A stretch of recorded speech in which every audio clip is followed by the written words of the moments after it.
Hi friends, today we are going to discuss about the journal. A journal is a book of personal entries in which all transactions are recorded for a business. This includes both debit and credit sides and allows for an accurate reflection of the company's financial position. The journal is one of the oldest form of accounting and it still serves as the foundation for most business financial reporting. A journal is where business transactions and events are first recorded, and for that reason, it is often called as a book of first entry. Records are entered in the journal in chronological order and are available all in one place so that management and accountants can easily use analyze use for analyze the data. Okay friends మనం ఇక్కడ general గురించి మనం ఇక్కడ discuss చేయడం జరుగుతుంది. ఇది ట్రెడిషనల్గా మనకు బుక్స్ ఆఫ్ ఎంట్రీ లోపల వీటిని యూజ్ చేయడం అనేది జరుగుతుంది. సో దీంట్లో డెబిట్ అండ్ క్రెడిట్ కాలమ్స్ అనేటివి మనకు పర్టికులర్స్ ఉన్నాయి కాబట్టి మనము ఈ అకౌంట్స్ను అనాలిసిస్ చేయడానికి చాలా ఈజీగా ఉంటుంది. So now let us discuss about the proforma of journal. So proforma of journal లోపల మనకు ఒక 5 కాలమ్స్ అనేటివి ఉంటాయి ఈ టేబుల్ లోపల. ఫస్ట్ కాలం డేట్ కాలం ఉంటుంది, second column particulars, third column ledger folio, fourth column debit amount, fifth column credit amount. Okay, so what date column? This column records the date of on which transaction is being entered. Date column లోపల మనము ఏ రోజైతే మనము ఆ business transactions enter చేయడం జరుగుతుందో ఆ date ను మనం ఇక్కడ ఎంటర్ చేయడం అనేది జరుగుతుంది. Particulars column, the details of the transactions are recorded in the particular column in which accounts is to be debited and which account is to be credited. A brief explanation is also written in the brackets known as narration.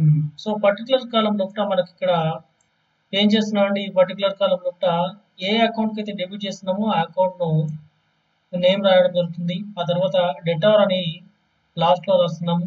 ఆ తర్వాత కాస్త next లైన్లో two అని చెప్పి కాస్త space చేసి credit చేసే account ఏదైతే ఉందో దానికి నేమ్ అనేది ఎంటర్ చేయడం జరుగుతుంది. ఆ తర్వాత లైన్ లోపల నరేషన్ అనేది రాయడం జరుగుతుంది. Narration is nothing but explanation of the transaction అని చెప్పడం జరుగుతుంది.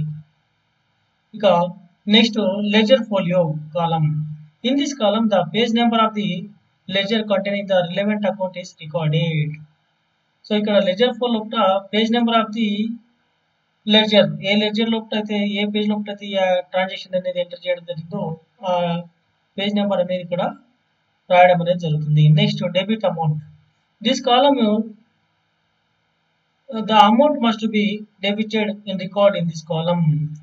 ఏ అకౌంట్కి అయితే అమౌంట్ డెబిట్ చేస్తున్నాం, ఎంత అమౌంట్ డెబిట్ చేస్తున్నాం అమౌంట్ అనేది ఈ డెబిట్ కాలం రాయడం జరుగుతుంది. నెక్స్ట్ క్రెడిట్ కాలంలో the amount that must be credited is recorded in this column. Okay friends, next what are the steps to be followed to record business transactions in a journal or. Okay friends, now మనము journal లోపల entry చేయాలంటే ఎలాంటి steps అనేవి మనం follow కావాలి, వీటి గురించి మీకు ఇన్ డీటెయిల్గా చెప్పడం జరుగుతుంది. ఓకే, సో ఈ డీటెయిల్స్ మనం చదువుకునే ముంగల మనకు ఈ రూల్స్ ఆఫ్ అకౌంటింగ్ కూడా తెలిసి ఉండాలి. వీటి గురించి నెక్స్ట్ చెప్తాను. First steps to be followed to recorded business transactions in the journal. First ascertain the accounts related to a particular transaction. ఏదైతే బిజినెస్ ట్రాన్సాక్షన్ ఉందో దానికి సంబంధించిన అకౌంట్స్ను మనము ఐడెంటిఫై చేయాలి. Okay, so double entry system లోపల 2 అకౌంట్స్ ఉన్నాయని చెప్పాము. ఒకటి డెబిట్ అకౌంట్, ఒకటి క్రెడిట్ అకౌంట్ అనేది కంపల్సరీగా ఉండాలని చెప్పడం జరిగింది. కాబట్టి ఆ అకౌంట్స్ మనం ఫస్ట్ ఐడెంటిఫై చేయాలి. Next find the nature of the related account. So accounting ఏదైతే మనం అకౌంట్స్ మనం ఐడెంటిఫై చేసామో వాటి యొక్క నేచర్ అనేది మనం ఐడెంటిఫై చేయాలి. ఇది పర్సనల్ అకౌంటా, నామినల్ అకౌంటా, రియల్ అకౌంట్ అనేది మనం ఐడెంటిఫై చేయాలి. Next ascertain the rules of debit and credit applicable to the related account. So మనకి ఈ అకౌంటింగ్ రూల్స్ ఏవైతే ఉన్నాయో, గోల్డెన్ రూల్స్ ఆఫ్ అకౌంటింగ్ ఏవైతే ఉన్నాయో వాటికి సంబంధించిన debit rule and credit rule ఏవైతే ఉన్నాయో వాటిని ఐడెంటిఫై చేయాలి. Next record the date of transaction in the date column. So మనం ఆ ట్రాన్సాక్షన్ ఏ డేట్ తో కమెంట్ చేస్తున్నామో, ఎంటర్ చేస్తున్నామో ఆ డేట్ మనం ఇక్కడ ఈ డేట్ కాలం లో ఎంటర్ చేయాలి. Right the name of the account to be debited in the particular column along with the abbreviation debtor and the amount to be debited in the debit amount column.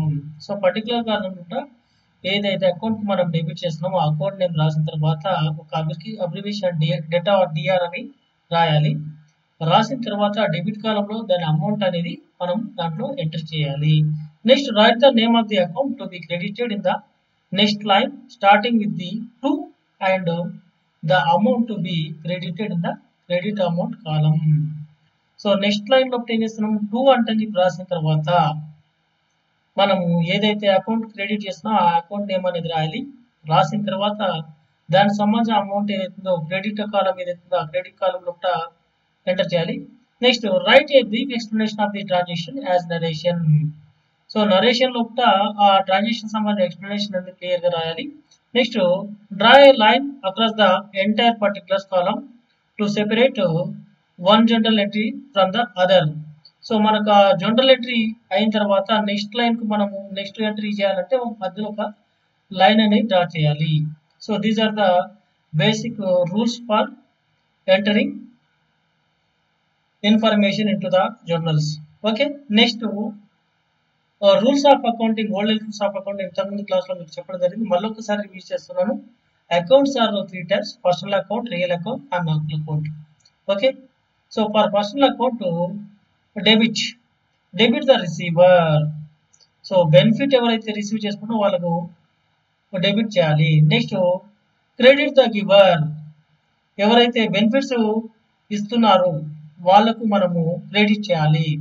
Next real account debit what comes in and credit what goes out. Okay, in case of nominal account debit all expenses and losses and credit all incomes and gains. So with this I am concluding the topic. Okay, thank you friends, one and all. Thank you.